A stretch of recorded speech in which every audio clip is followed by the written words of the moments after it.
All right, Shalom.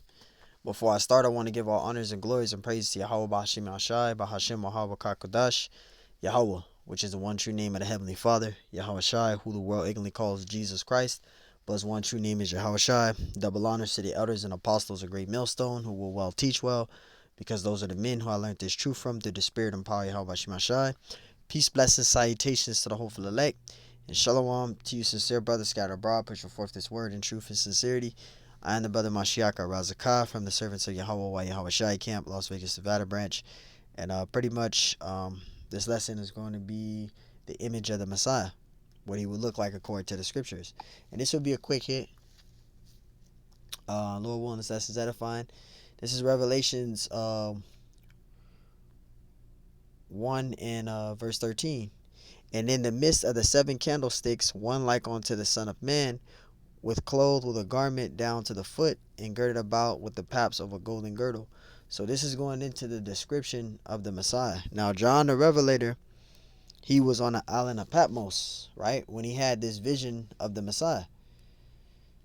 Revelation 1 and 9. I, John, who also am your brother, a companion in tribulation, and in the kingdom and it says, and in the kingdom and presence of Yahweh Shai HaMashiach, was in the isles, which is island, that is called Patmos, for the word of Yahweh and for the testimony of Hamashiach Yahweh Shai. So John the Revelator, he was on the island of Patmos when he had the vision of the Messiah.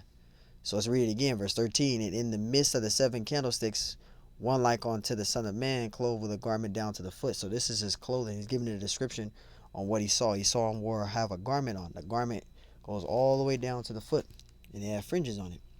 Probably paraphrasing, down to the foot, and girt about the paps with a golden girdle. And a golden girdle is a belt that go around your waist. This is the appearance that he saw of the Messiah. Verse 14.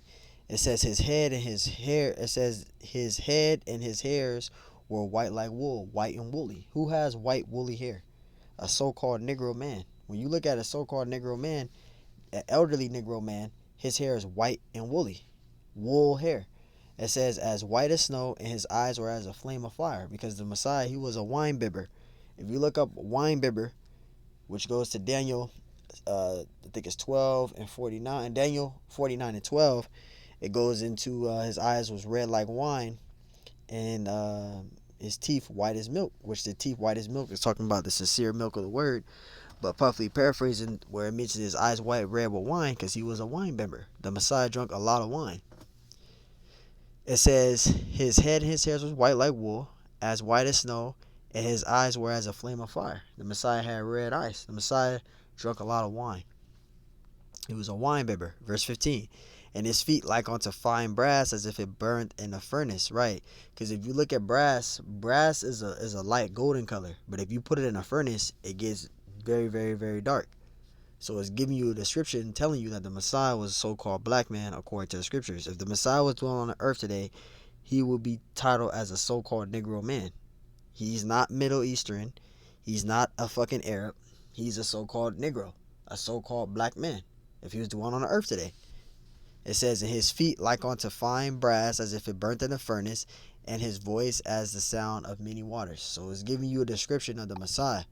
And again, John the Revelator wasn't the only person to see the Messiah. You had Daniel the prophet, and you also had Isaiah, which mentions the Messiah. He's all mentioned all through the scriptures. This is Jeremiah 10 and start at verse 5. And it says, not Jeremiah, Daniel. So like it, Daniel 10 and verse 5. And it says, then I lifted up mine eyes and looked, and behold, a certain man clothed with linen, whose loins were girded with the fine gold of Uphaz. Verse 6, it says, his body also was like the burial, and his face as the appearance of lightning, and his eyes as lamps of fire. See, it's giving you a description of the Messiah. This is the vision that Daniel the prophet saw. So you had John the Revelator who saw this vision, but you also had Daniel the prophet that saw this vision. And Daniel saw this vision before John the Revelator, because this is in the Old Testament. So Daniel the prophet also saw the Messiah. He also saw the vision of the Messiah.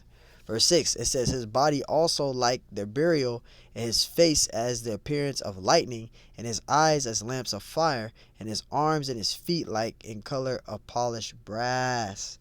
You see, brass is like a light golden color, but if you burn it, it gets dark. It, to the Hebrew word quadar, which means dark.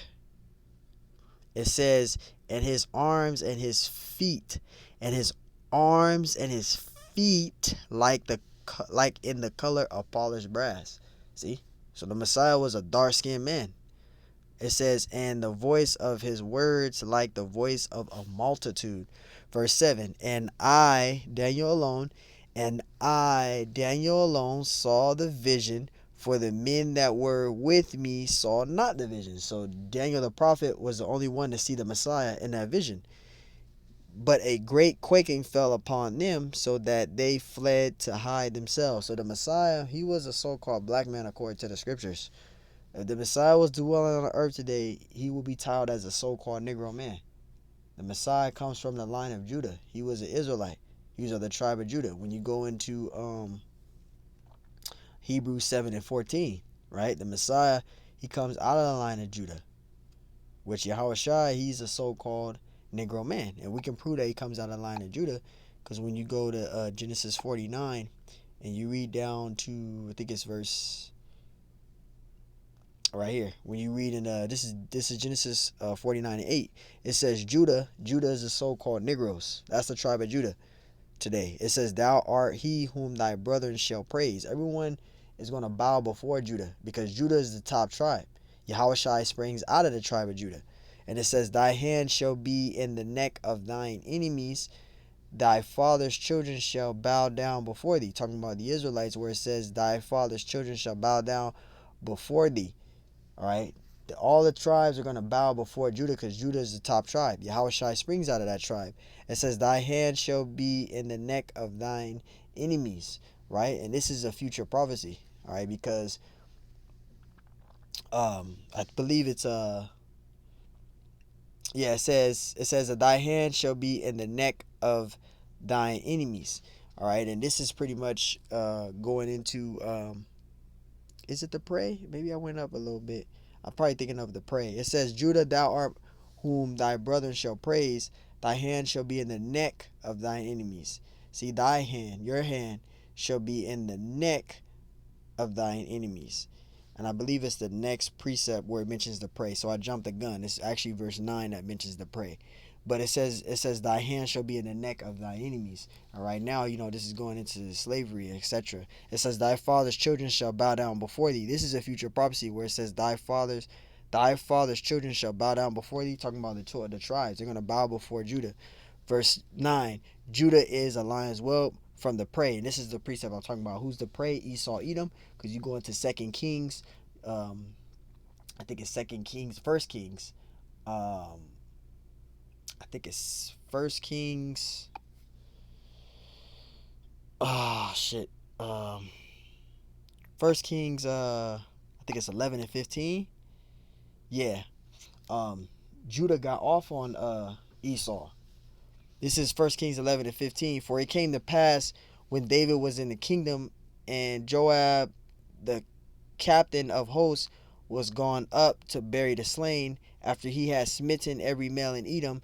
Verse 16, for the 6th month did Joab remain there with all Israel, till all he had cut off every male in Edom. Right, so King David and Joab was in the land of Edom for 6 months. And as they were in the land for 6 months, they smitten all the males of Edom.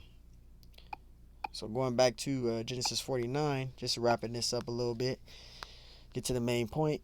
It says, so I jumped the gun a little bit up here. So it says, reading from the top, Genesis 49 and 8, Judah is the so-called Negroes. Thou art he whom thy brethren shall praise. Thy hand shall be in the neck of thy enemies. Thy father's children shall bow before thee. So we're going to bow before Judah, because Judah is the top tribe. Yahushua spring out of the tribe of Judah. Verse 9, Judah is the lion's whelp from the prey, right? It says, my son, thou art gone up. He stooped down. He couched as a lion, right? Because right now, Judah's that old lion right now. He's getting killed left and right. But Judah's going to rise up. And who's going to rise him up? Yahweh Bashim Yahshai.